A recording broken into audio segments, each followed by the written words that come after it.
Hi and welcome to Homo Ludens, the channel on history and board games. And we are here tonight for a live stream of 1979 Revolution in Iran with designer Dan Bullock. Thanks, Dan, for being here and for demoing the game once again, because you've already been on the show a long time ago. I think you did a preview of the game before it was released by Edith's Foundation, and we also had a pretty extensive interview. So if people want to have more context on the design itself, the design process and the history, they should probably check that out, unless you radically change your views on the revolution in Iran or not, since the game was released. But I guess nothing radically changed, right? In the game, no. No, okay, good. That's good to hear. And we have also with us Joe, who's I would say my standard stream opponent. I need someone who's a bit young, who's a bit in that streaming generation to be with me for those sessions. So I have Joe. That's the best thing that I found, the closest that I found to an actual Twitch streamer. He actually has the fish eye lens and everything. He really looks like one of those young guys. So that's really, really nice. So thanks everyone. And I can see that there is already quite a few of you watching us tonight. So just maybe a reminder on why we're doing a teach and play with Dan of 1979 Revolution in Iran now, because the game was released was it in 2021? Yes, 2021. Yeah, 2021. Seems like such a long time ago. It was a long time ago. Like it was 2 years ago. It was like feels like a century in game design years. Like I think, but it was the idea for you to have you here tonight is because on the Homo Ludens Discord server, we vote every month for a game that is going to be our game of the month for the thing that we call the Club de Jeu. And for this summer, because for summer we usually have the game for 2 months, this game was elected game of the month, and this is the game that we're playing. And there were quite a few demands on the server for a teach and play to be done, because there are no playthroughs of the game on YouTube. So we thought, well, let's do one. That's basically the idea. We won't do the full game, but we should play long enough for people watching to actually have a good sense of how the game plays and bring it to the table. And that's really the focus, help you bring the game on the table. So if you have any question for Dan, you've been trying to play the game and you have rules clarification and stuff like this, this is the moment. We won't talk about history or anything. We'd go straight into the game, if that makes sense. But before that, Dan, we said this was in 2021. Quite a few things have happened since then. What are you up to design-wise? Up to design-wise, have a small handful of projects that are getting a little bit closer to publication. We got a project that's going to be on GameFound on Wednesday for a solitaire game called The Gods Will Have Blood. If you ever wanted to preside over a revolutionary tribunal during the French Revolution as magistrate and, kind of judge people. Give me a sec, Dan. I don't think Fred's interested in that. That doesn't seem like yeah, I can assume that there's probably a few people. There you go. Yeah, I'm ready to play the game. I'm ready. I'm ready to, cut some heads. Ready to do it. Yes. Let's make it work. Yeah. No, it's great. You can get, if you prefer to kind of LARP it out, I suppose you can do that in your way with enough surrounding help with friends. Definitely, like, costumes are a really important part of live action role play. But yeah, that goal was just kind of creating a game that would be able to be taught and played in under 30 minutes for a kind of classroom potential use there. And it's based off of the novel, The Gods Are Athirst. So I basically just made like this little tiny game. Initially, I had pitched it to Hollandspiel, and it was kind of floating around, but wound up instead deciding to kind of use this as the first title for an LLC that I had started, my own kind of publisher. So that way I'd have a place for little tiny games and then be able to potentially print other people's little games and kind of having some seed money to hire folks for doing artwork and development and kind of translation help and things like that. So that's the goal. This is our first little project. So I'm excited for that to go out, and that'll launch on Wednesday. Great. And for people who are wondering, I added the link in the description. So if you want to go and check it out, you were saying before we started the stream that because you're extremely late, you're going to only ship just a couple of hundred copies. So I would advise people that if they want to have a game, probably you should set a reminder and get ready for Wednesday, because I think there are already more people who are following the project than copies that you're willing on printing. So something to keep in mind. Good, but that's great. Thanks, Dan, for giving us this update. Any other projects that are coming up apart from this? Yeah, I don't have a date for my other game, Blood and Treasure, but I have identified a publisher for it. So that's something that we'll probably be putting out next year. Okay. I'll have more details on that soon. Okay, great. But that's awesome. Looking forward to it. Looking forward to the campaign. Hopefully, I will be fast enough to secure a copy. And once the game is released, it would be awesome to have you on the show also to talk about this game, maybe play it together.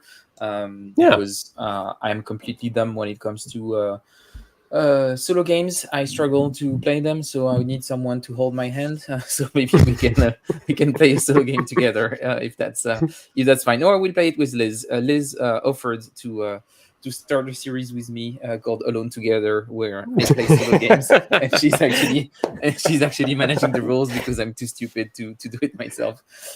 Which is So that's the story of my life. We'll see. But that's great. We'll keep you posted. It would be great to have you again on the show, but this is not why we're here today. I don't have a proper hat for the 1979 revolution in Iran, but I would have to remove this because we're completely going in another place in space and time. And we're going to be playing 1979's revolution in Iran while I'm putting TTS on screen. Maybe do you want to give a bit of context, Dan, to the game?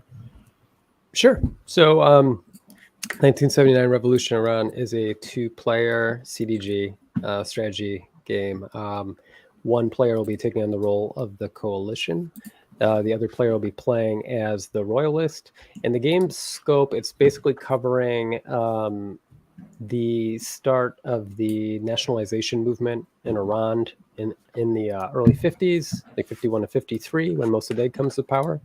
And we follow that all the way to the events leading up to the Islamic Revolution in 1979. But the game has these sort of 2 distinct eras where we kind of will reset the board from one to the other. And it's broken up, like the first 3 turns are going to be that early era, 1950s, and then the late era is turn 4, and everything after, different deck of event cards, very different look.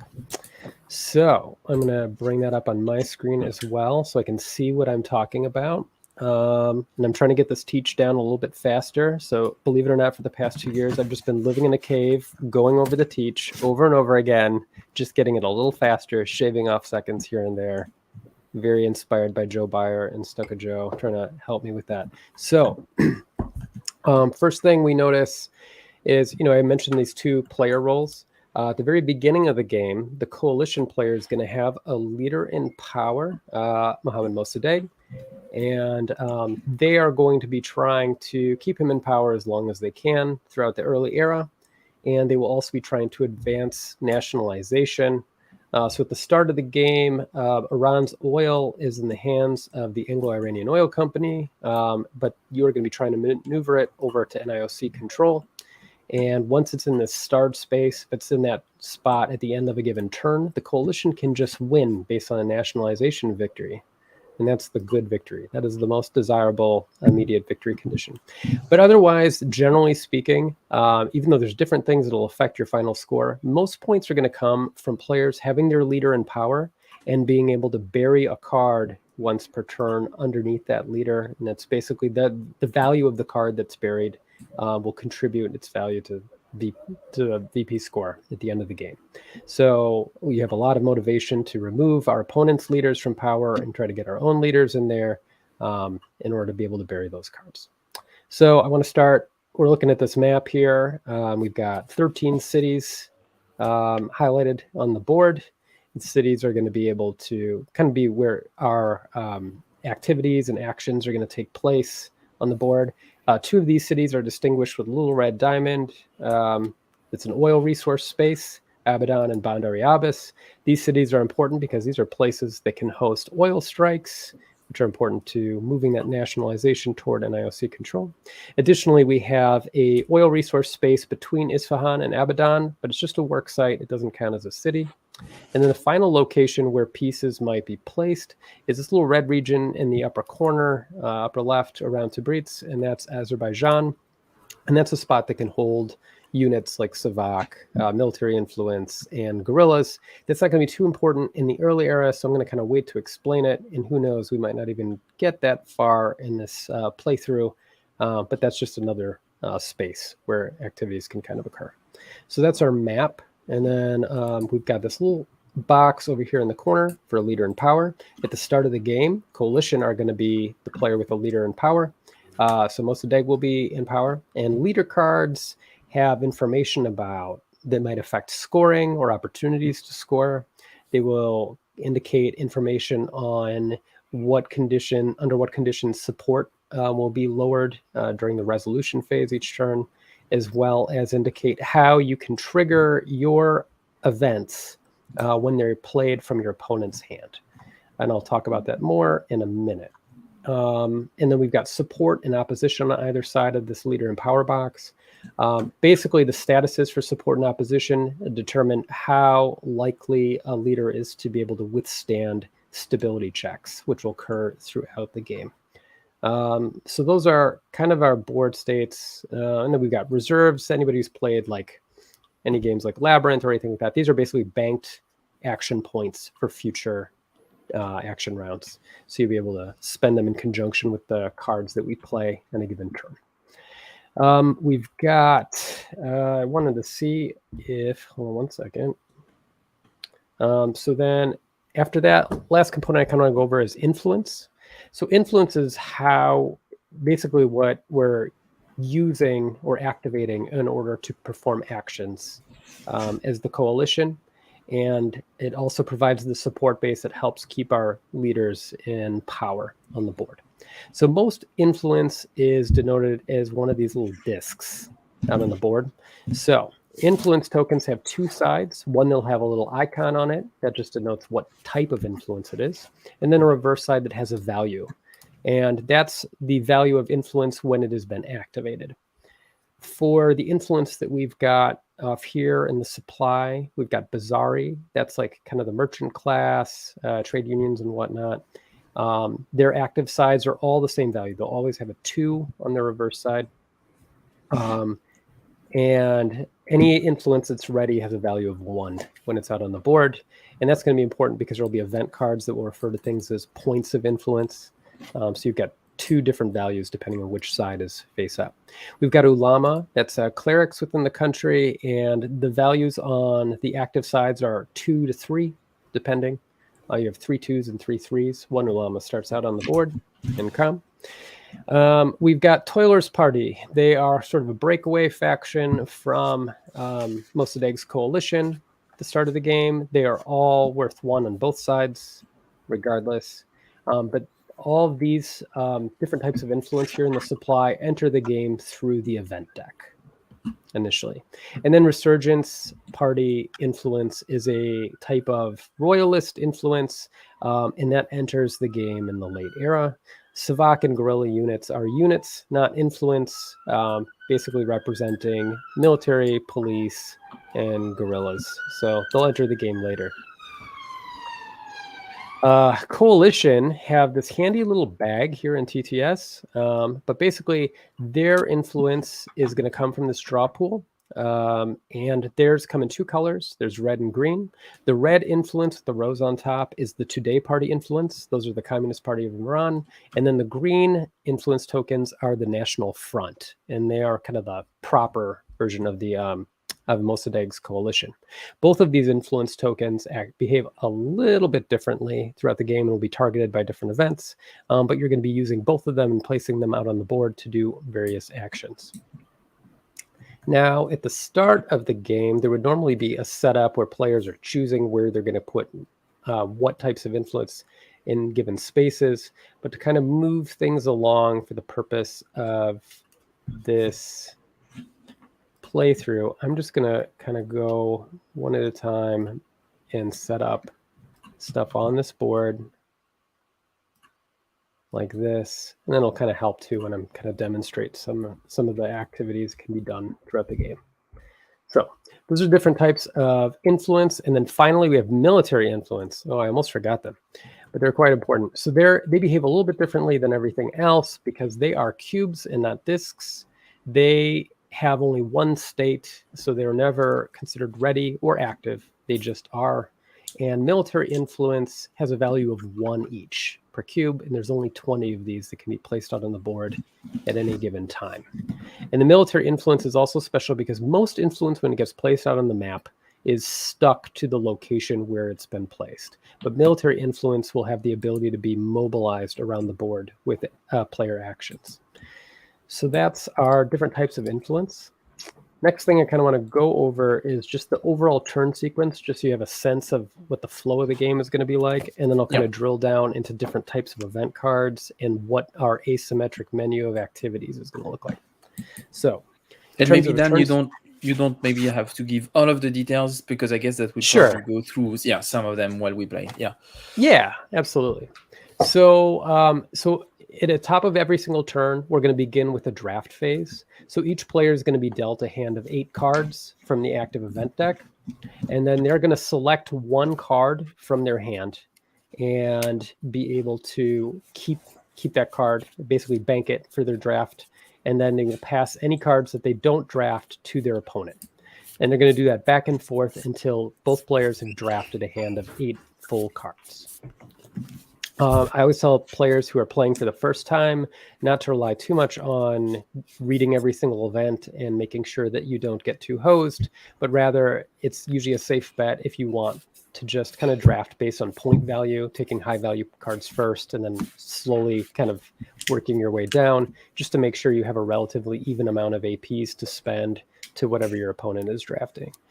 So that's the draft phase. After the draft phase, we get to the meat of every single turn, which is the action phase. And in true kind of Twilight Struggle or normal CDG style, each player is going to be playing 1 card every action round and then choosing to use that card either to conduct activities or they're going to play their card for the event. And then it'll alternate back and forth for each player until all the cards have been played. So you won't have any hold cards in this game. You're going to be playing everything from your hand. After the action phase is over, then we're going to move over to the stability phase. So during the stability phase of every turn, you're going to roll a stability check for the leader that's in power. So when we're rolling a stability check, in this case, we'd have Mossadegh in power, and 1 player is going to roll a die and add support to their role, and that's going to be the owning player for the leader. So the coalition player in this case is going to roll a die, and then they'll add their result to, or add support to their final result. And the opposition player is just whoever doesn't have a leader in power, and they'll add opposition to whatever the result is. Now, if the opposition result is higher than the support result, that would be enough to force the leader in power out of play. As I said before earlier on, like some cards will be buried under these leaders because that's how you're scoring. You'll take any buried cards that are under leaders with them and set them aside until final scoring. So you don't lose those points. You won't ever lose those points. And any cards that are buried under a leader are banked there permanently. There's nothing that will allow your opponent to see what was buried. There will be nothing that will allow your opponent to take any cards that have been buried underneath the leader. Those are banked. So what if we were playing in real life and I just took them and threw them? Like while I was in the bathroom or something? Yeah, something like that. Let's just say that happened. Well, I don't know. I guess that'll be a cause for errata. I'll have to consider that, Joe. I'm sorry. You caught me flat-footed with your first hard-hitting question. Yeah. Joe is really he's a hard interviewer. Yeah. I wouldn't do that, but I'm just saying Fred's the type of person who would. So I'm just saying. Well, fortunately, your bathrooms are spaced very well apart for this online demonstration. That's a good point. So when we're doing our stability check, if say our results look like this, where the Royalist rolled 5 and the coalition rolled 1, our total support result here is 4, opposition has 5. Now, the thing is, this would normally force Mossadegh out of power. But if you are the player with the leader in power, you can choose to remove a number of influence equal to the difference between these two results to force a reroll for both players for another stability check. And you can keep doing that as long as you have the influence to spend. Now, in some cases, it will affect final game scoring depending on where you're pulling this influence from. So you may not want to reroll as many times as you can actually pay for, because it could upset certain conditions on the board. But generally speaking, you're able to spend in any kind of magnitude and keep forcing these rerolls until you basically have no political capital left at your disposal. So that can be a very powerful thing, and then it makes this roll not quite so swingy. But again, if as you are able to raise opposition or lower support, that'll be very helpful to you, because if you can get them to keep forcing rerolls under very crappy odds, then maybe you'll be hurting the game state moving into the next kind of era of the game and kind of upsetting their board position. So that can be really fun. So that's how stability checks are conducted every single round. And in addition to the one that you do during the stability phase, there will be events that cause stability checks during the action phase as well. So it's something to kind of keep an eye out for. After we've done our stability phase, then we proceed to the resolution phase. So the first thing we're going to do during the resolution phase is every leader card has a condition. Like on Mossadegh's card, it's called dwindling oil revenue. And then for the Shah's card, it's called eroding support. But basically what you're going to be doing is you're going to be checking the conditions under which support would be lowered by 1. In this case, for Mossadegh, you're going to compare the value of all the red and green influence out on the map to the value of all other influence. So that's military, ulama, Bazari, Toiler's Party, all of it. If your support is not equal to the other influence, the support will be reduced by 1. So it's going to make future stability checks just a little bit tougher to weather.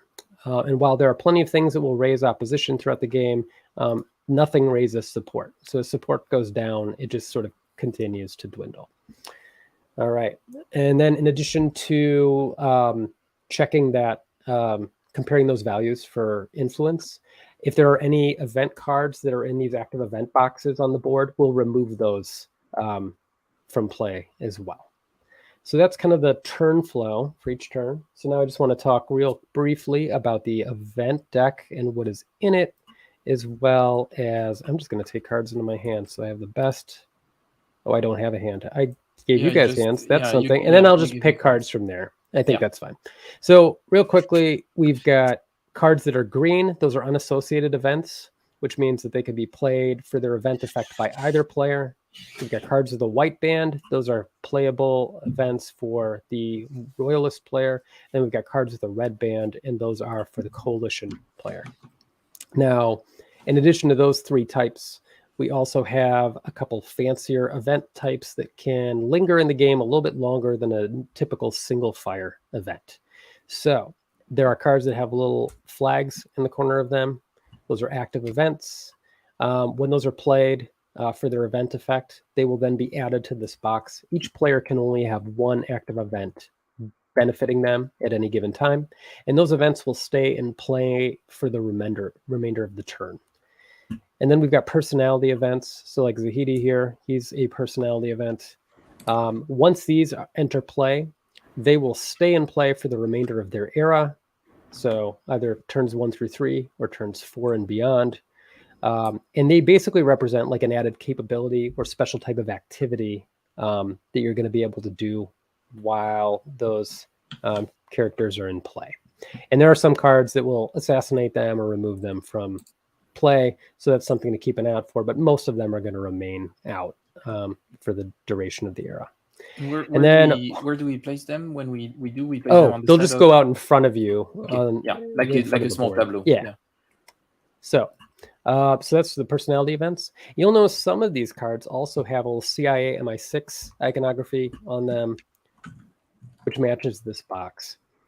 Now, it's important to kind of note that when events that have a CIA MI6 symbol on them are played, instead of being removed from the game, as most events are whenever you play them for their event effect, CIA MI6 events will go in this event box instead. And that's important because the Royalist player is going to lose 1 VP for every single card of that type in this box at the end of the game. They will have an opportunity to purge these from this box, but it will cost action points to do so, and the action points will be the equivalent to the value of the card. So Zahidi is a very beneficial card when in play, but later on you're going to have to spend 2 AP to purge him out of that box if you don't want to get punished for having used him. That's all the different types of events. So during the course of an action round, during the action phase, when you're playing a card, most of what you're going to be doing is either playing these cards to trigger an event, or you're going to be doing it to spend AP or action points. And each player has their own unique kind of menu of options for what they're going to do with their events. I want to start with the Royalist activities. Their stuff's a little bit basic at the start, but basically what they're going to be doing is the Royalist will be able to spend 1 AP during their action round to place one of their influence out on the board in any area where they already have influence. That's because the Shah is sort of building up his influence within the ranks of this existing military by promoting from within. So 1 AP per influence, but you have to have influence there already. The other activity you're able to do is mobilize. That allows you to move any of these influence cubes from one city to another. In the early era, you're moving it along these connectors. In the late era, we're going to have rail lines and highways. So they'll just basically be able to teleport from any one area to any other space out on the map. And then finally, the other action that you have available to you in the early era is Purge. And that's what I just talked about for the CIA MI6 box. You'll be able to pay the value of that card to remove it from this event box to out of play. For our personality cards, by the way, if you have a CIA MI6 asset, they are not going to be placed in this event box until the era ends. At that point, then they'll all go in the event box, and then you'll be able to purge them, but you cannot purge them while you're actively using them. So that's the coalition or the Royalist activities. The coalition activities are very different. So first, they're going to be able to place influence out on the board. When they place influence, you spend 1 AP, and you're going to be able to draw randomly from this bag a single influence token after designating where you want to place influence. So let's say I want to place influence in Bandar Yabas. I would draw 1 random token from this bag and place it there for 1 AP. When you place influence, you can inspect the influence value in secret. Maybe do an Alt-Shift here for TTS, but inspect the value in secret. And only the coalition can look at the value of their influence when it's being placed. Royalist never looks at the value of any influence being placed. And remember, Ulama and Bazari, like no one would be looking at the values of those when they're going face down because they're just coming from the supply.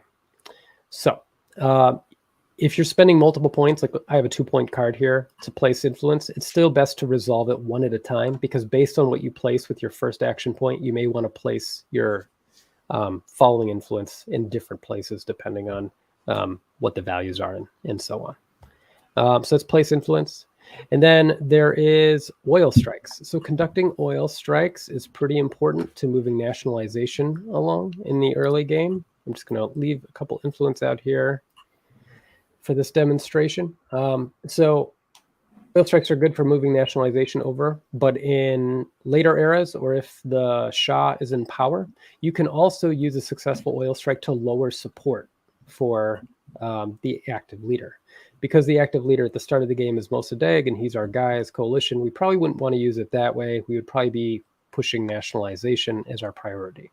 So when you do an oil strike, you spend 1 AP per token you want to activate.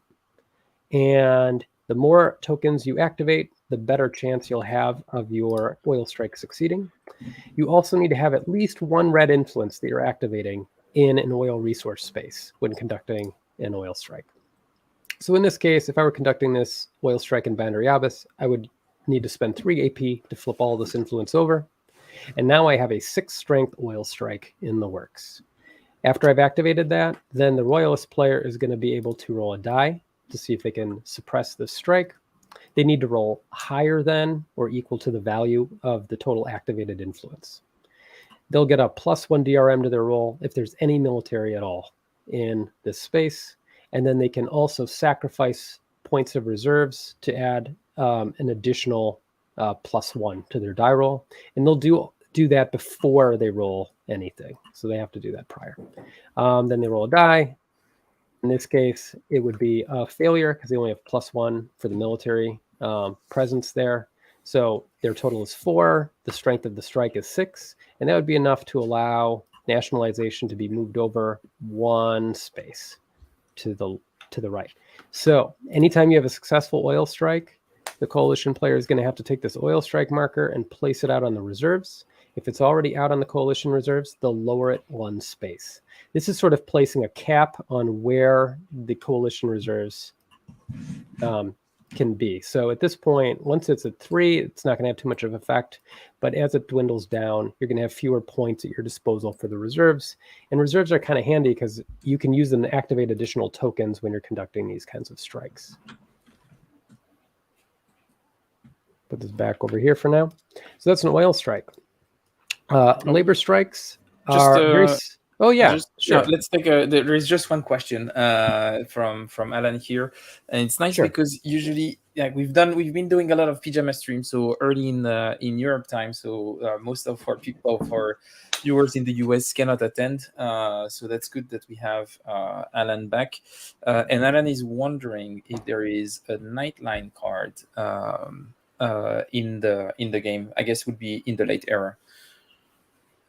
A what card?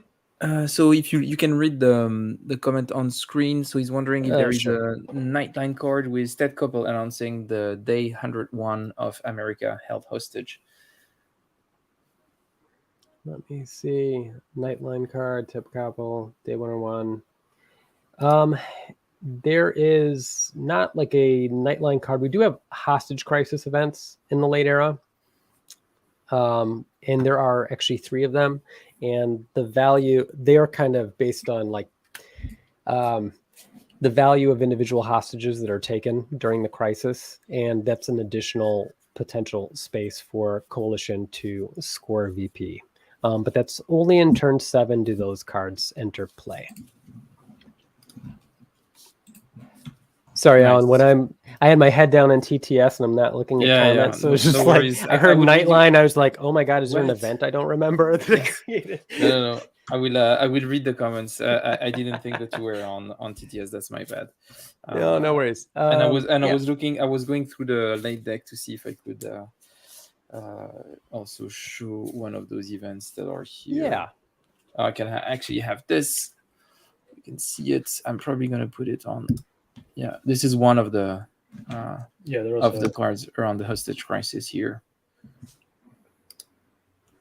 And yes, a lot of nice comments about the card design and everything, and I think that's really nice to have a good publisher that is actually paying attention to graphic design that makes it for a nice experience.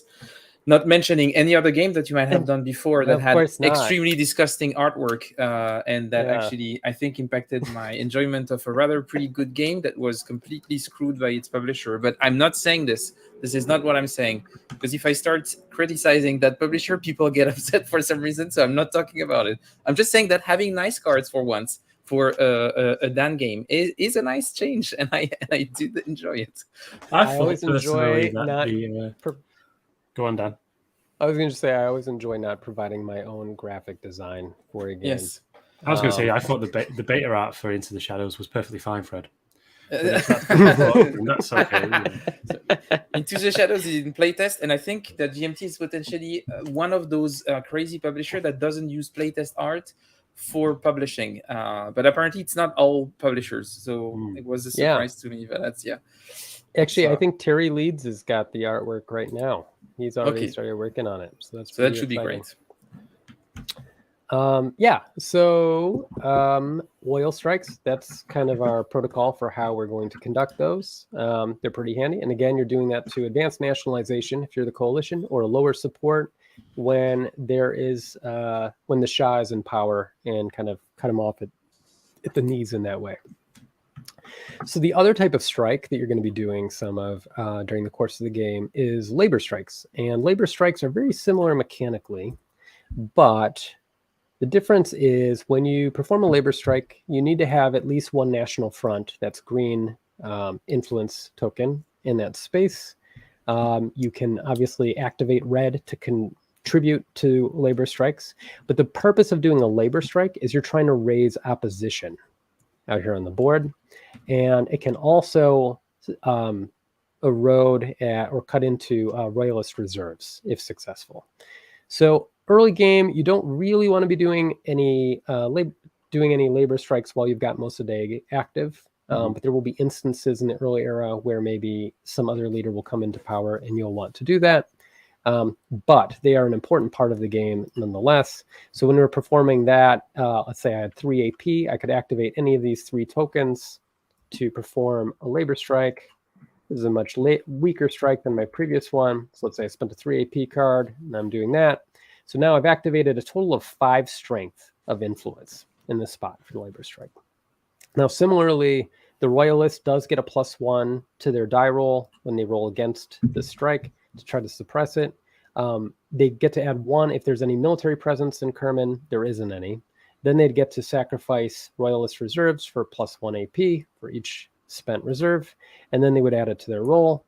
If their roll is successful, as it is here, because we're equal to the strength of the strike, then yay us. However, if we had a failed roll on that, then the opposition would go up 1, and then the coalition would roll a die, and it would determine how much we chip away at the reserves. In this case, there's 0 reserves, but basically when you roll a die as the coalition after a successful labor strike, on a 1 to 3, you're going to remove 1 Royalist reserve, 4 or 5 is 2, and a 6, you're wiping out all the Royalist reserves. So it basically incentivizes the Royalists to spend something trying to put that labor strike down, because if not, they're not going to be able to keep all of their reserves in place.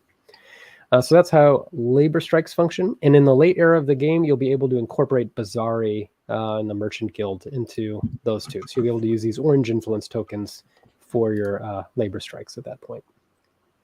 So those are labor strikes. And then the final action I kind of want to go over that's going to be important in the early game is going to be mass demonstration. So mass demonstration, when those are in effect, basically what you're going to be able to do is in a city for 1 AP, you can activate as many influence tokens in that area of yours as you want. So if you're in Tehran, for example, you could spend 1 AP and then flip both of these to their active side. And the reason you would do that is because at the end of a round or at the end of a turn, as you're heading into the stability phase, you may count up the influence and notice that you're being outpaced by Bazari, Ulama, and military, and want to make sure that your support doesn't go down as a result of that. So by taking to the streets and activating protesters, you'll be able to kind of add to your basis of support, because if these influence tokens are just on their ready side, then they're only going to be worth 1 point, which isn't very much. Additionally, if you aren't the guy in power, let's say the Shah was in power and you're the coalition, you may want to activate cities for mass protests, because the demonstration will then be able to overwhelm the Shah's support out on the board, and then it will lower his support instead. So it's often a thing that you don't do in high frequency, but there will probably, in the later action rounds, it usually is something that will look pretty enticing, and it'll help you kind of swing the stability checks to your favor a little bit and help during the resolution phase. So those are the main actions. Everything else for coalition activities is going to be based in like kind of the later era turns. One last thing. So we already talked about playing a card during an action round. You're either playing it for the event or for activity points, like you do. When you play your opponent's event, like if I were the coalition and I'm playing a white card, you as the active player are going to decide whether you want to take your activities before the event could happen or after, just like Twilight Struggle. But it's going to cost something to trigger an event when it's your events, when they're played by your opponent, if you are the player in power. So it says on Mossadegh's leader card, for example, that to trigger a coalition event played by the Royalist player, you have to activate or remove one of your influence tokens on the board. So that could mean just flipping one of these tokens to its active side, or you'll have to remove an influence point and put it back into the bag. That can be beneficial to you in some cases, just because you'll help magnify your support out on the board. However, you're not going to be able to use activated influence in future activities. It's just going to be hanging out for a bit. So that's something else to kind of keep in mind. Now, if you aren't the player in power, you can always trigger your events when they're played by your opponent for free. And once again, any cards you play for activity points only where the event wasn't triggered, they'll go into the discard. And events that have been triggered are going to be removed from the game afterward. That's mostly important to keep track of in the late era, where there will be a little reshuffle at the top of turn 7. Okay? Okay. Questions? I think we're about ready to start. Yeah, I guess so. I'm gonna put back my cards into the deck, and we're probably gonna start. I don't see any questions. Just a really good an astute comment by Harold, which I thought was really funny. Apart from that, no, nothing. I think we can probably go there. So it's 8 cards each. Should I do the dealing? Yep, feel free. Sure. 1, 2, 3, 4, 5, 6, 7, and 8. Okay. And Simon, hey, you're taking on a lot today. Yeah. That's a lot. Yeah, like learning. If you did you just learn Path of Glory? Because I think if within a day you already learned Path of Glory, I don't think you have room to learn anything else.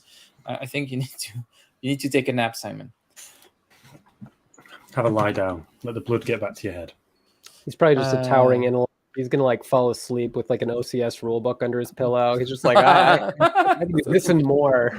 That sounds like hell. Okay, then I'm not gonna think too much about it. I'm gonna do this. Oh yeah, the drafting. If you want to simplify your lives, sometimes what I'll do is after you draft that first one that you're keeping, then you can just put them face up in front of you and then just kind of go from pile to pile. I have no idea how kids do it in Vassal, but in TTS, I usually just kind of lay them out. Are you afraid? Yeah, like you a little buffet. No. Thanks. Okay, let's see. And I really don't like thinking. I'm just going to choose. I'm going to choose the card with the cool words on it. One said Iran. I think that sounded pretty exotic, so I've chosen that one. Ooh, yeah. I mean, that's probably a good idea. I guess. I'm going to take this one. Will I? Just put it in front of me. Yeah,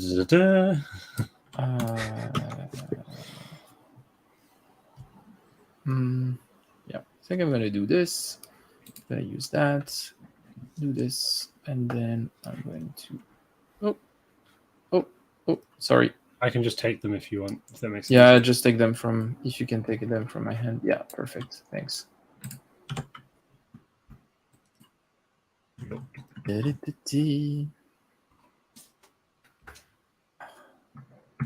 Harold is on fire.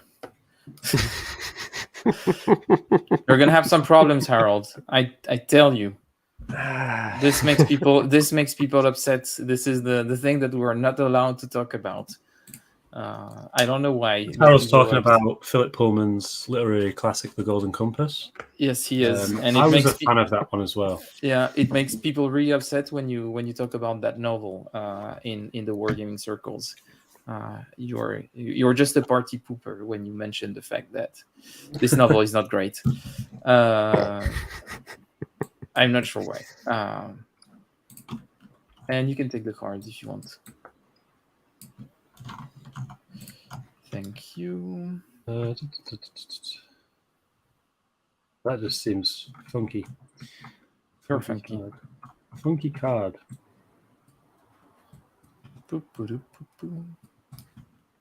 Oops, that's not what I want to do. Wait a minute. I keep selecting everything at once, and it's... I think this is an Apple problem, I feel like. There's a little yellow outline tells you when you've... Yeah, it's not super clear. You can take my cards. Thanks.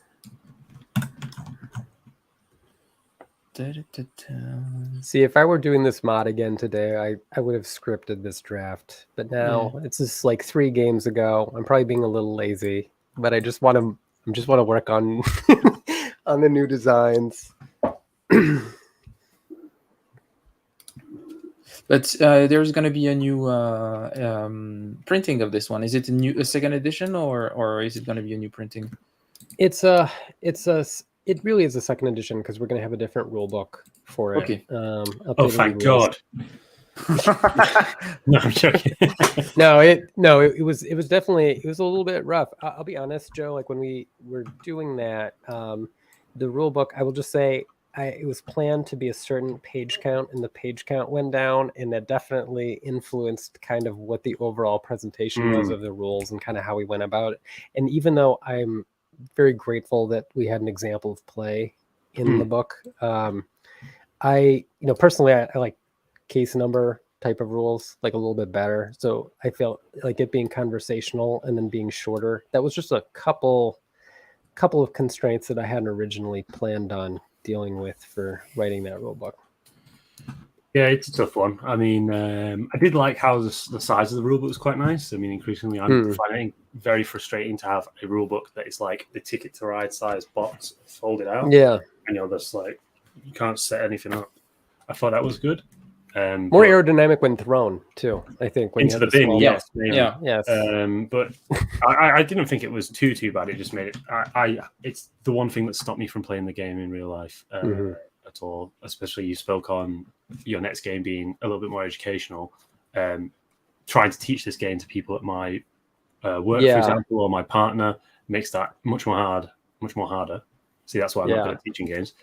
When I can't decipher the rulebook myself, I guess would be the as opposed to other games which I think are on pretty much a similar competitive level of this that I feel like I can teach. So a little bit of frustration. But anyway, who goes first? Is it Coalition or is it the Royalist? Coalition? That's me. Oh, and I was wondering because I see that in the TTS mod you have different player rates. Let me fix this. 1 sec. I've got some example things in this board that shouldn't be here. Oh yeah. And I was just wondering, so in the second edition, are you gonna have this format of player aid, or are you gonna keep the player aid from the previous one? They updated so they did edit the old player aid and update it a little bit, but I would encourage anybody to just use Joe Byers anyway. I just like his the most. I would just do that one because this one is really good. Like it makes it very simple to see what you do, and like it does give you an overview of all of the rules at a glance. They are really super good. Yeah. Hire Joe.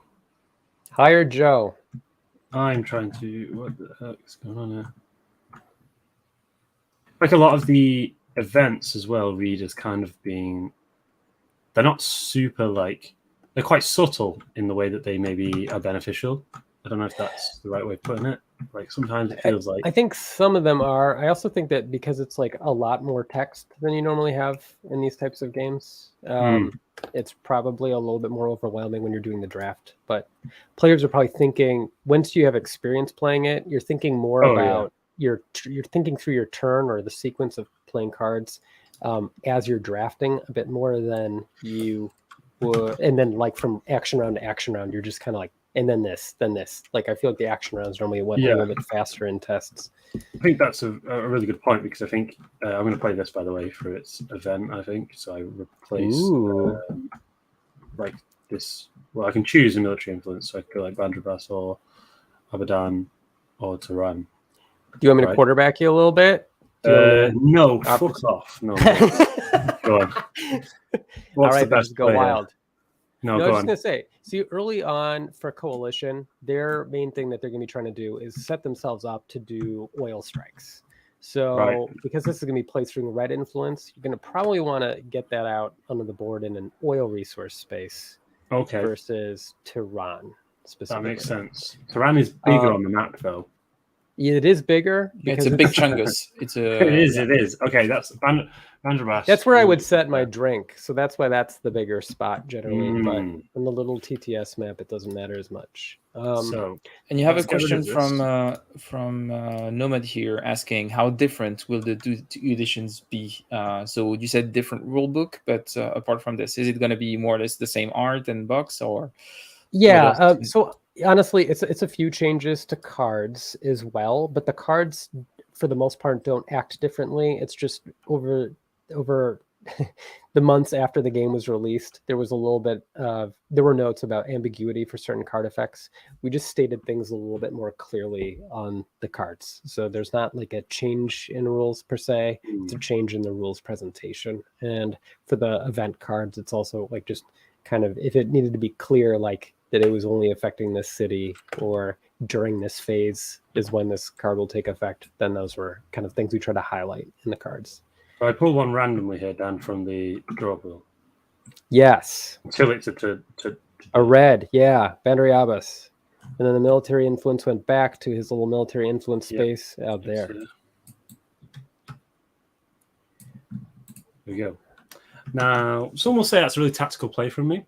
I would say it was the only event in my hand I could understand. And, which is in itself pretty tactical, Joe. Very tactical from me. Yeah. Yeah, Joe has more of a tactical brain, I would say. Definitely. And I don't mean this as an insult. I mean this as like it's more of a state of fact. Like it's just that Joe is more of a tactical person. That's true. So sure. and that's okay. Big strategic games are tough on the brain. So an action round is each time I play a card, right? Yes. So I'm going to start by playing the Ayatollah Sayyid Abdul Qasem Kashani. I'm going to start here. What a pronunciation from him! And I'm placing it in front of me, right? Yep. And I keep it here, so that's like for all this era, I would be able to do that thing. Yeah, and then for these cards that are basically giving you an activity type that you're going to be able to use, you're going to do that whenever you play the card or whenever you're playing cards for their value in AP, not just with events. So when we play cards for events, you're just doing the event and that's it. So he's only using this ability when he's using AP. Yeah. Yes. Makes sense. And Fred, you probably noticed too, like your Royalist events, you're going to have more personalities in this early era than Joe will. That's because your menu of actions is kind of relying on the fact that you're going to have CIA assets that are out and about to mess with things on the board and kind of give Joe a hard time. In part because you don't have actions that are regularly going to let you raise opposition, for example, or lower support. You're going to rely on your CIA assets to help do that for you. Oh my. I'm going to play Comrade the Frog. And I'm going to use obviously AP, but the order is that Fred gets to do the event. So this becomes a personality, so I just have it in front of me and then you use the AP. Yep.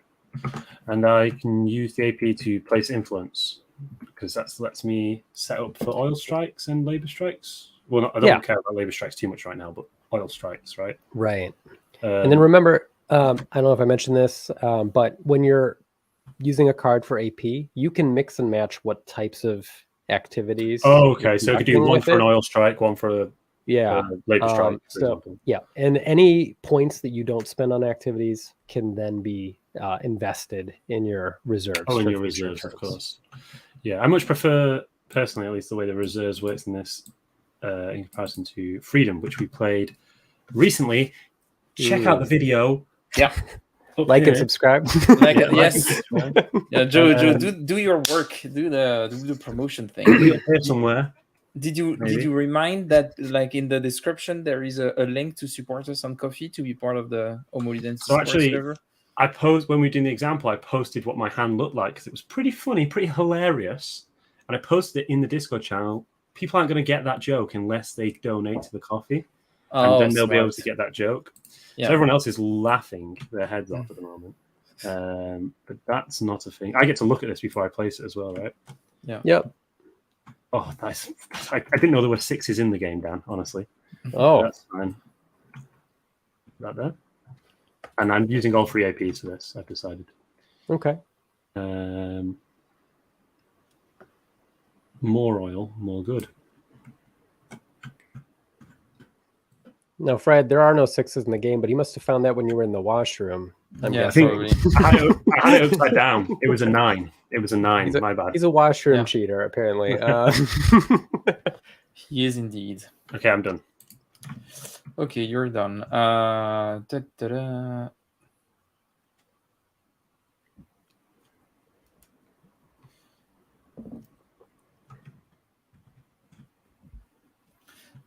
Okay, I'm gonna play discard for AP. Look at that house. Amazing. And I'm going to use the AP to place some military influence. Okay. And I'm going to do 1 to place 1 here. And actually, I'm going to place 2 here. Not cool, man.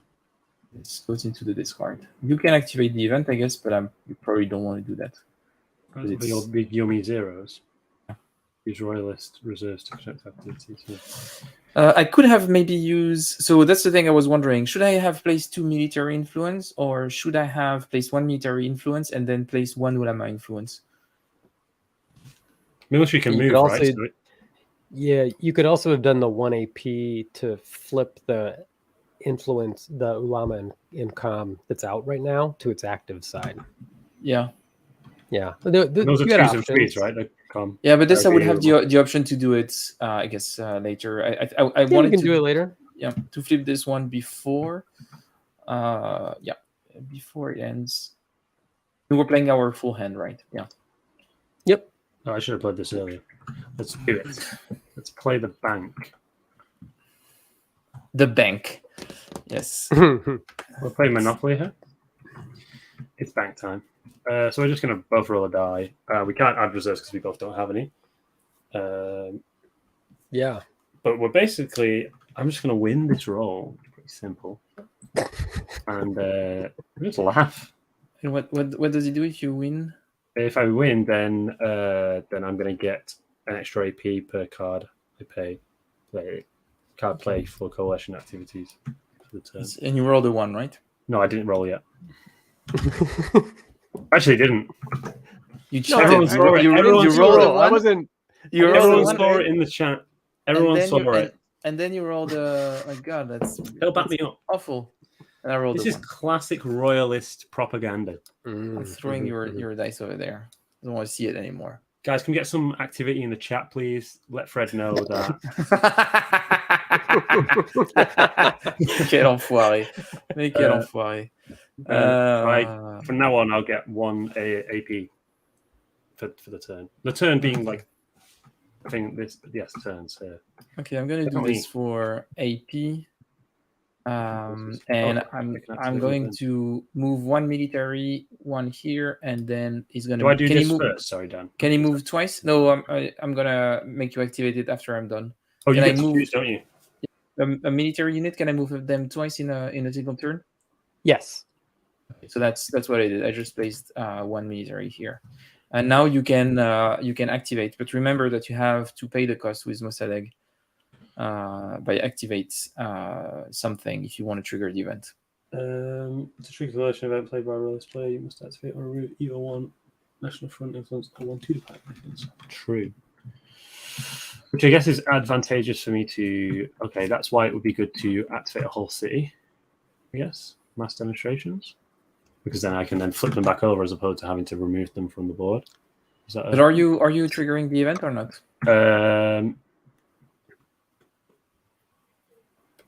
Is it only 1 I need to spend? Yeah. Yeah. Get 2, basically. Yes, I think I will do that. That seems good. Yeah, and you can either flip an influence to active or remove 1 point of influence from the board back to the... Oh, that's the thing I was struggling with. Yeah. Yeah. But I guess I'll flip this fella in Kerman. So once... Okay, so now you can trigger the event. Yeah. Yes, so the event lets me take... So I just draw from, I guess, from here until I get the red ones. Yep. Yeah. And it's either share... Oh, wait a minute. This one is flipped. That one's flipped. Yeah. Oh, pardon me. And yeah, I needed 2, don't I? 1 in each. No, Shiraz one in Shiraz and 1 in Tehran. Yep. He's back in here. See, if I was in the bathroom right now, Fred would have hidden these green ones. Okay. Shiraz and Tehran. Shiraz is down there. Tehran's obviously in the north. There we go.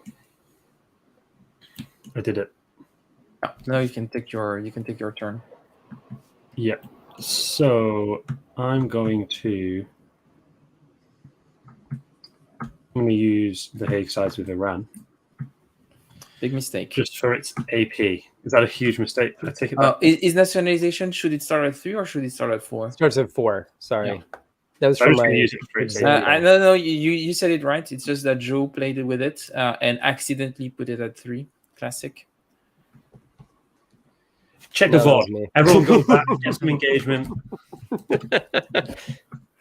Roll tape. AP. Yeah. So to understand, sorry again, because this is something I think I've missed. The way that removing influence counts is if you're going to remove, say, this influence, or remove 1 from this influence, is to flip it, and then to remove 1 after that, if it was the same one, it removes from the board.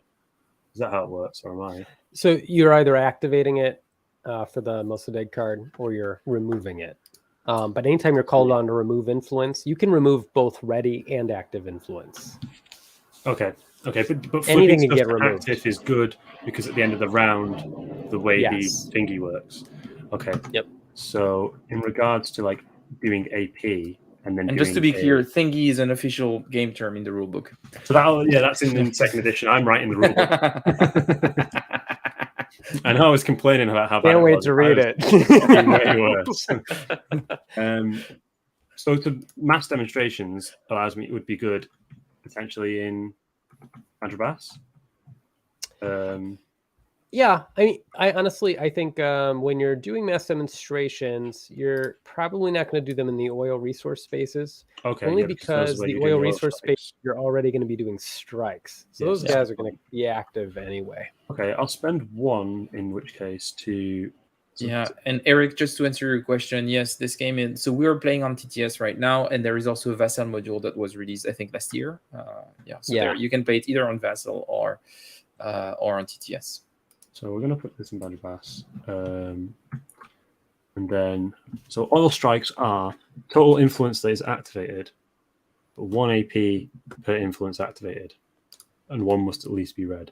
So, yes, for an example, I wouldn't do this here, but if I'm correct in the way it works, but I only have 1 AP left. So if I was to do a oil strike with this, I would only be able to activate 1 of these, and it would have to be a red one. So it would probably be #sad. No, that'd be sad. That'd be a bad yes, strike. it would be a bad play. But if you wanted to bank that influence in your reserves, then you can use it in combination with a future card. That teaches the game mechanic to people out there. They now know.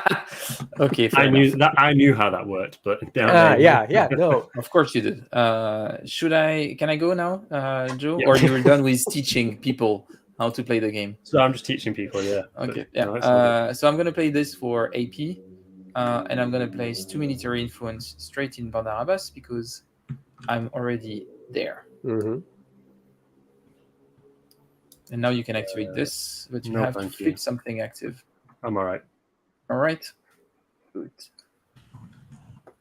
I'm going to clean up this mess. Yeah. Like it. We might have to use one of these overflow counters. The overflow, yeah. I don't like them. I don't want to use them. We're going to do without them. I'm sure we can make it work. We can just shrink the counters. No, yeah, we can do whatever we want. This is a lawless land. Okay.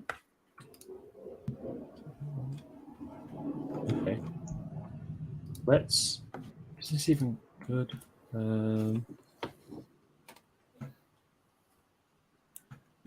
It's already. I'm going to use this for the AP. Let's get some more bodies on the board. 2 is not a lot. Feels like not a lot to do a oil strike, but maybe we should try it just to teach the people at home.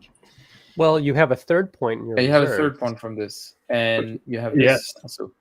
Oh yes, this as well. So you technically have 4. Yeah. Let's do it then. Yes. Teach the people. Yeah. It's really quite exciting to see you teach people the game, Joe. While we are This isn't my first game. Promise. Let's do a action of the oil strike then. So it has to be in an oil region, and using APs, I can activate. So that involves flipping them over, right, Dan? Yep. And I had 4, so let's just freaking go for it. And that's going to decrease this. What's the strength of that? So that's pretty spicy. That's the strength of 9. Massive. Let's go and strike this oil. So I only have 1 chance out of 6 of preventing it. So you've got your military influence in Boundary Abyss. It's just +1 for presence. Any presence there. Okay. So when you were doubling down there, I thought you were doing it to spread out.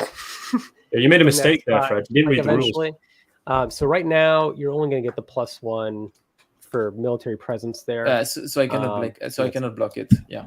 Right. Okay. So that is a successful strike for you, Joe. So you're going to be able to. What was my name? Jane.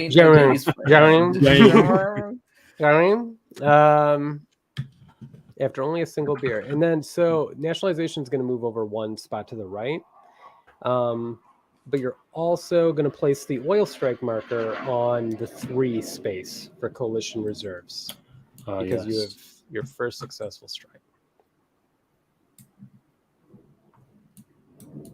There we go. That goes over here. Yep.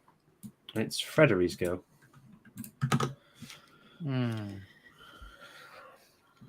Don't appreciate the shade from Luis in the chat. I think this is the least red game I think I've ever been a part of. I think I'm gonna play this. And I'm gonna place it for the event. So I guess I would have to place it in the CIA MI6 box. Mm-hmm.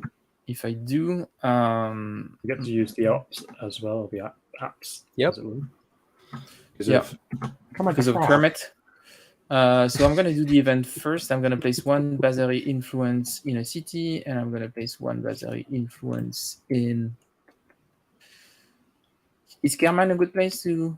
Or maybe. Oh, lovely place. You must go if you get a chance. Lovely Yazd. There's like a lot of options. Yeah, Yazd sounds good. So that's the first thing, and then I increase opposition by 1, and then we do a stability check now. Yes. So I'm at +1. He's at +3. He's gonna cheat on the dice roll again, but that's something I can. I was looking at my dice before; it was off the board. So I'm at 5. I think I rolled 6 there. Yeah, right. Oh, 6. So you're safe. You're just safe. And I'm gonna throw it away out of the table. Good. That's what happened last time. I wondered how it got. Now you know. I just throw it away. Okay, so that's that, and then I can use 2 ups. And I think that I'm going to use 1 to go here and 1 to go here. It's weird how you're spreading out after Dan gave you that little. It was the plan all along. And I'm done. Okay. I should have played this earlier if I was going to use the event. For its ops time. I get 3 ops, which I'm sure I've not been doing, but I should have been doing. 3 AP. Yeah. So it's 3 for me. It's I should look really, so it makes it seem like I know what I'm doing. Oh yeah, that's got to go there. Where's this next one going? Well, I haven't decided till I looked at it, obviously, Dan, because this is so you designate where the influence is going to be placed first when you spend it. Yeah, so you're basically cheating. It's all going there. It's all going there. Oh, this one's already fixed. That would be unfair. Well, it was all going here anyway, let's be honest. Sure. Makes total sense. And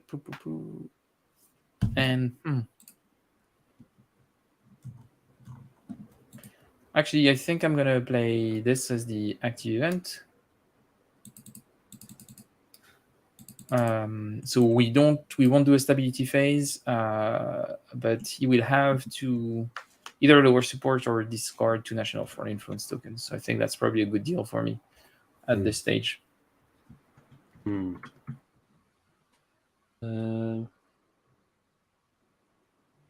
What's that for? Is electoral?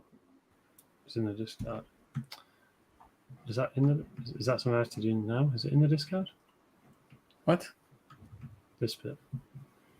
Or is it at the end of the round? Yeah, it's at the end of the round. Stability phase is after the action phase. Yeah. Yeah. Okay. Is my go then? Yep. Perfect. Let's play for.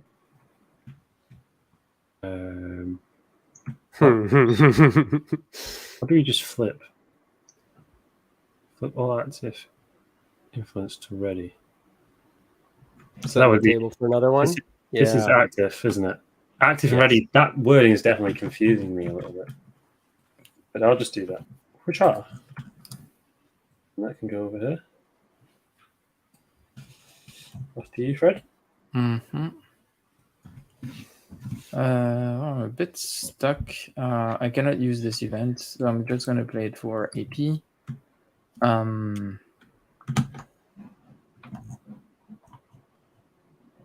And I'm going to activate this guy for 1.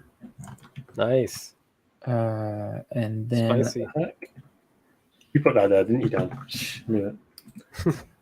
I'm going to place 1 additional military influence in tail.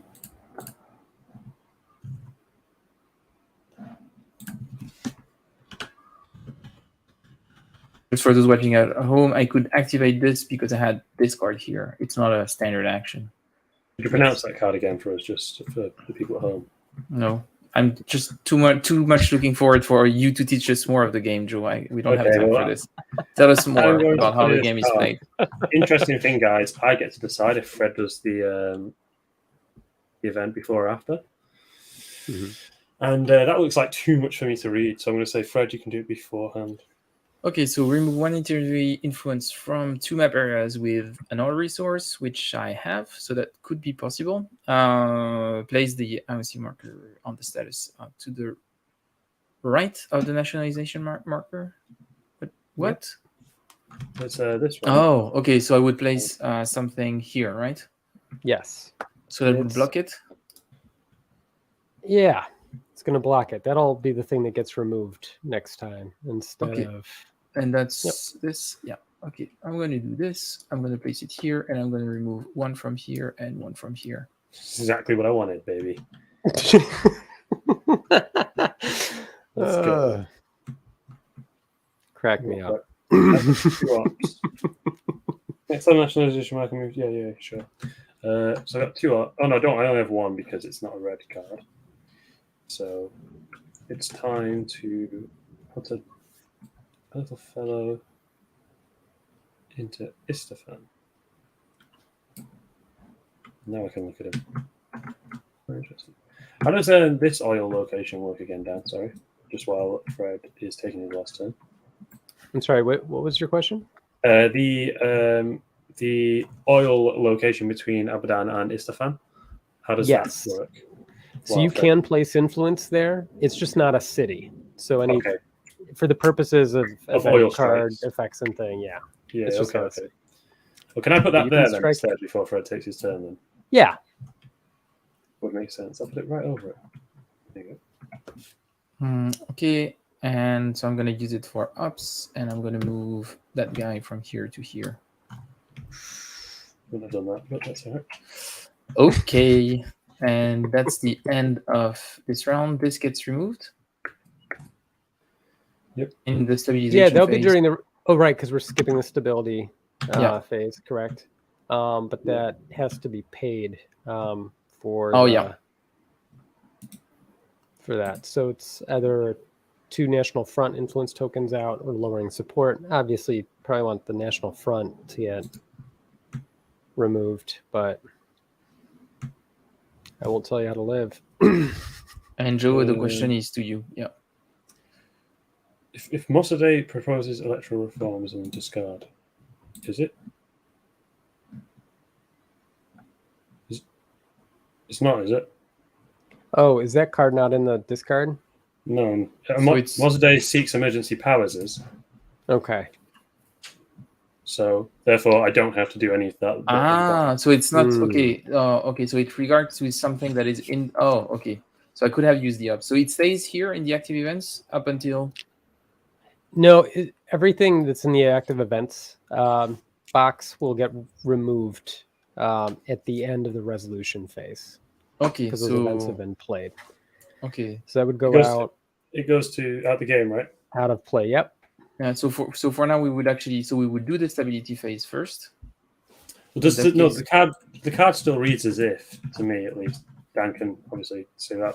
But regardless of whether the bottom bit is done, we still skip the stability phase. The fun bit is the if. Yes. The removal is the if. Okay, so we still skip then. Yeah. Yeah, we still skip the stability phase. I just don't have to do the extra stuff. I told you it was a misplay, Fred. I did say it.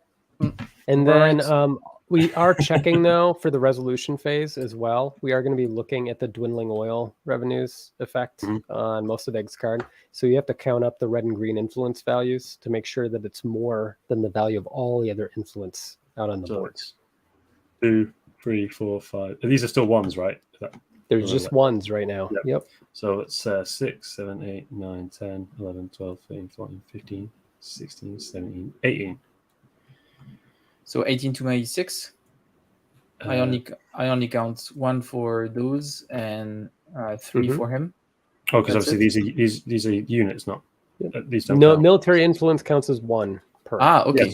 Yeah, so it's 4, 5, 6, 7, 8, 9, 10, 11, 12-ish, something like that. Still less. Still less. So support is going to remain unchanged right now. They're loving him. Okie dokie. Can we squeeze in that's going to be tight to squeeze in an extra turn. It's like the time went by really, really fast. Yeah, but that's because the teach was so good from Dan. Yeah, I guess that's actually a fair point. What do you want to do, Joe? We just we do a final draft and play a couple of cards, and then we'll go over some of maybe the events that are interesting that come up. Let's do that. So I'm gonna deal some cards. So because obviously the game is quite different as it plays later. Stuff comes up and there's kind of a flow that's kind of similar to how it was more in real life, right? Depending on who's in power, there's kind of a comebacky mechanic where you don't have to pay influence to play your cards and such. It's not as simple. Here you go. I would give you that. I would take this for myself and give you this. Oh, I realized. There are actually a lot of neutral cards in the game. Is there, Dan? There's only a couple, if I remember. Only a few, not too many. In both eras. Is that because the time was pretty, one way or the other? There wasn't much kind of neutralness, as it were. What was the thought process behind that? I kind of think, like, for the most part, it was a little bit easier for me to conceive of the events as I was doing the research as having one beneficiary or another. There weren't too many events. It was more if it was ambiguous in terms of who was the initiator of this particular event, who set this off, or if it was ambiguous in terms of who would actually benefit from the outcome, because it just felt kind of messy. I think as well, from my standpoint, it sometimes feels a little bit weird when you're playing, especially like a card-driven game, where you'll have an event that's like super, super specific, names a specific person. This is good for this person, and then they like clearly wanted to have a neutral event in there. So there's one that's like, do fight, and that's the neutral one, or something like that. And you're like, okay, well, it feels a little bit funky there, as opposed to something that's definitely positive for one person or the other. That's obviously just my opinion. A lot of white cards here. Blimey.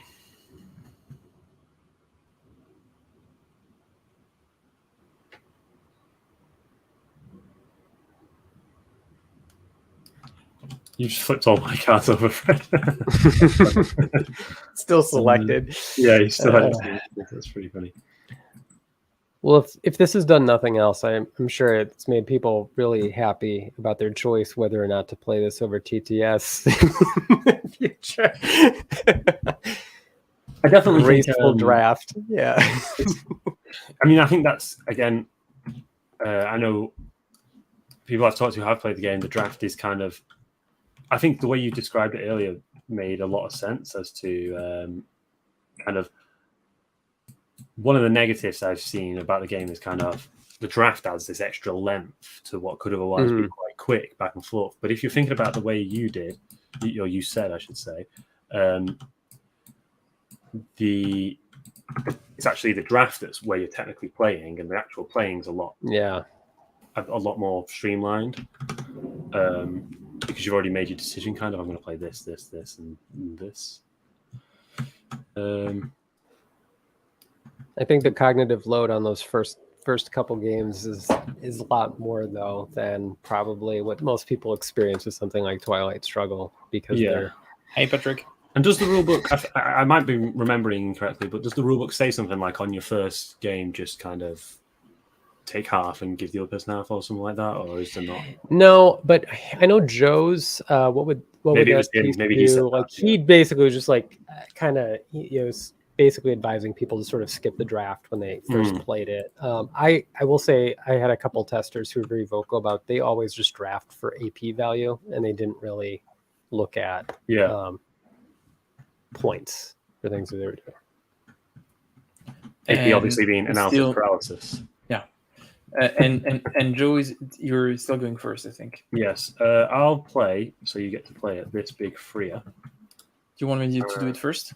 And you can do it first, yes. So I drew the top 5 cards of the deck, select one CIM I6, add it to my hand. What?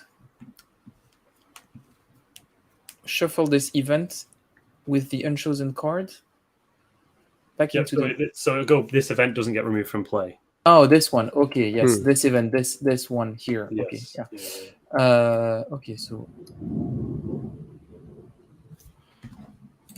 was really hoping you wouldn't draw an MI6 one, but there are 2 actually. So I get a choice. So either Fazola or Bosco Brothers. Once per action. A different CIA logo on there. Yeah, that's a little weird. It is funky. Yeah. This mod's a little strange because it's got even the MI6 what I used originally, and then I kept filing in the added components as we always a problem. Got the published final art and things. So yeah, okay. I think I'm gonna, and I only the thing is that I only have 2 Bazari to place, so that feels like I'm like really gonna do that much. I think I'm gonna do this instead, and then everything back this year. Oh god, I hate TTS so much. And here we go. There we go. Oh wait a minute. I'm gonna use this for the turn track because we don't have a turn track. That's a shambles. What happened to the turn track marker?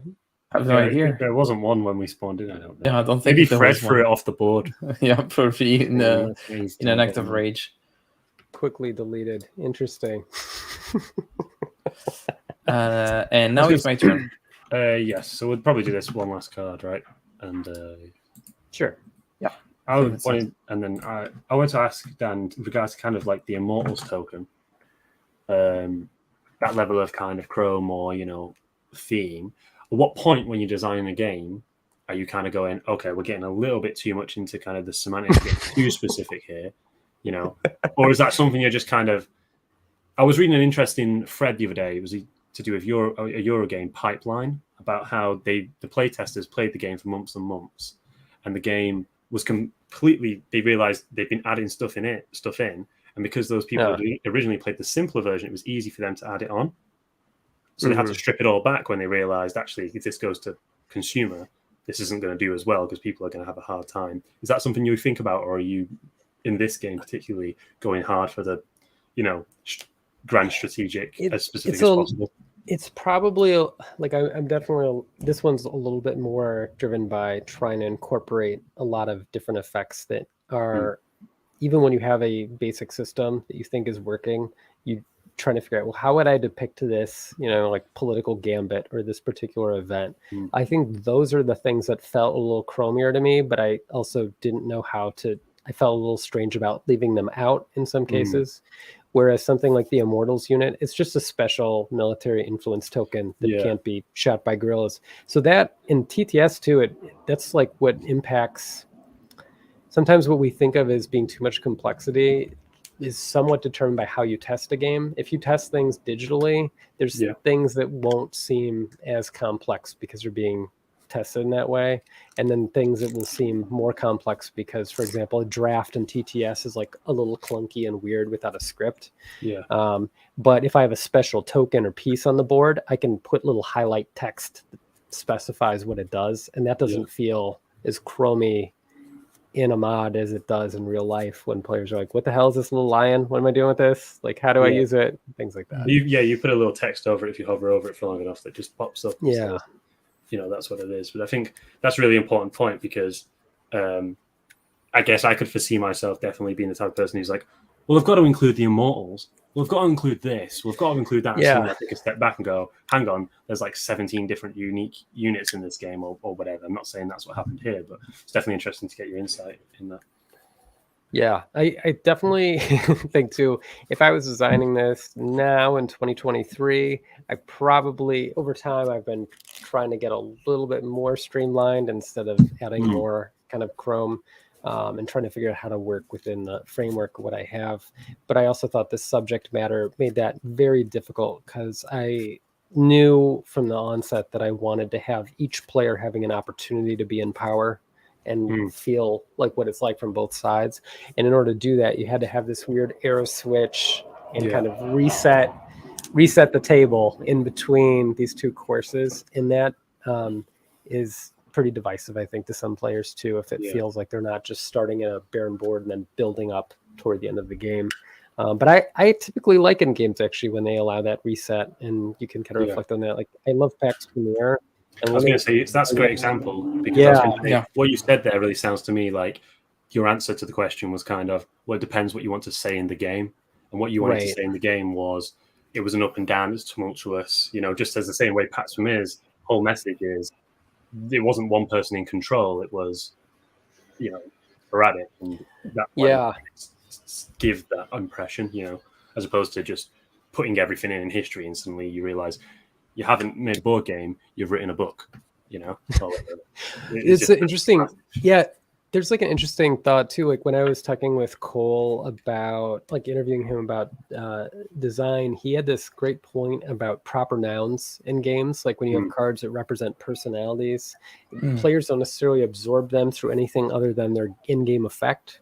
But generally speaking, it's a little bit more effective to teach players the history or kind of the impacts of the game on the state through things like these are mercenaries. This is a bank or a trade caravan or whatever. Like when it's not proper nouns but functioning more around what is the mechanism that's bringing this into here, and then people will pay attention to the vehicles sometimes more through reading the historical notes and like a playbook, but that's not how most people are absorbing these games. So I think that is very specific in this game because a lot of people who will play this game won't know the history of Iran or modern contemporary Iran that well, and therefore would not think they would come into the game looking at the Royalists and the coalition and going, well, who's the good guys? Because of that whole switch that happens, right? Yes. And so that makes it really difficult as opposed to, I mean, Harold's in the chat, South China Sea, it's another card-driven game account recently. You go, oh, well, they're the US, and that's China. That's very easy for people to make that distinction as opposed to coalition, which is kind of this term that everyone knows what a coalition is, but in the history is not necessarily known. I think that's one thing that confused me at first before I went ahead and actually, read a couple of books before actually starting to think about the game more and actually this, I think reading the history that you've put in there definitely helps you understand the game before, just going straight into the rules and expecting just playing a playthrough of this isn't enough, I think, to teach you that history, although it does a really good job of exemplifying those key points. Yeah. And there is a playbook. So you do have all of the context, historical context. So you have 2 separate books that also gives you a better understanding. And I think to your point, Joe, to illustrate the different factions, how they operate, which side they are on, I would say that probably the historical notes on influence is probably I think they are not part of the rule, but it's a critical aspect to better understand the game and grasp what is being represented to and maybe in a way better use each type of influence. I think that's a really interesting point. But yeah, it's a game that definitely, for ease of play, and that's probably a good thing, is that if you want to play, if you want to understand what you're doing, you have to read the historical notes. You actually force people to read the historical notes. Force them at gunpoint. Yeah. Yes, exactly. You want to play this game? You're gonna read the historical notes. I'm not gonna explain you what's happening here. I'm gonna give you cryptic explanations.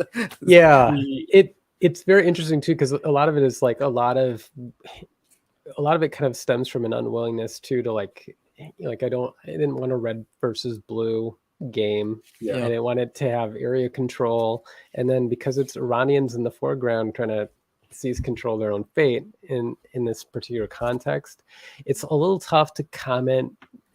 Some white dude in Wisconsin making some commentary about what the relevance was of a given political movement, regardless of how much reading I did. Is a little bit difficult or bold to be like, well, this is what the ulama's specific grievance is with the Shah and why they act this way. You put it in the context of the playbook, and you're sort of hoping that they can engage on it on these various levels depending on how much they want to know or what they don't. But it is substantially hard, I think, when players don't know the key players, they don't know the figures and things like that. And then meanwhile, I'm fielding messages directly from Iranians who are, debating whether or not, Ayatollah Kashani was actually a CIA asset. And then we're comparing correspondence that we're able to find from the NSA archives, and based on different things that were redacted between 2017, 2012, 1988, so on. It's wow, this is fun. I had a really great conversation, but it's kind of nutty that this all arose from a game. So I need to be ready to respond to this, but I also need to be able to just answer someone's question when they're like, what am I doing with this particular type of influence on the board? And I do want to quickly before we finish just say that I thought that the historical overview written in the playbook is really, really good, because obviously you published it with the Deeds Foundation, which is aiming to be charity, educational, that type of thing. It's important. I can't remember the game. I've been racking my head for the last 2 minutes trying to think of it, but it was a game I got recently, and it had a quick overview of the history of this game, like many war games do. And I think my mate was like, I'll have a quick look at that, opened it, and it was multiple pages, and he went, well, no, I'm not going to read that, and just put it away. As opposed to something like this, which I thought was really clear. It really lays down, gives you a good example of gives you a good overview, like it says right at the start. So I thought that was really well written, and a good start to kind of learning the game and learning the history. Thanks. Great. But thanks a lot, Dan, for taking the time. So sorry we only got to 1 turn and a quarter during this. I must say that playing on TTS, this game specifically, is a bit of a pain in the ass. Not gonna lie. But I think it still gives you an overview of, how do you set up the game. Like you gave us, Dan, an overview of the rules at the beginning, and then we had this. You have the full flow of the game. The only thing that we didn't do is the stability check because of the card that I had. But stability check, we had one during play because I had an event that triggered one, so that was actually pretty straightforward.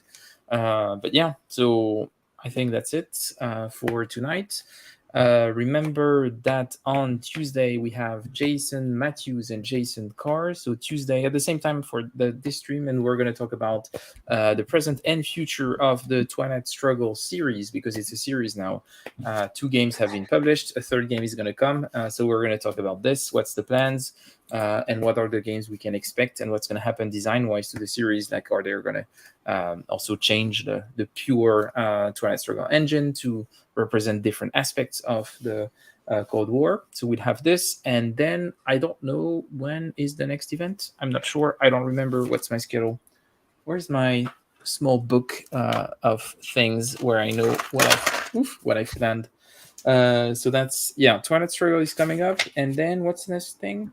Oh, we have any pilgrims?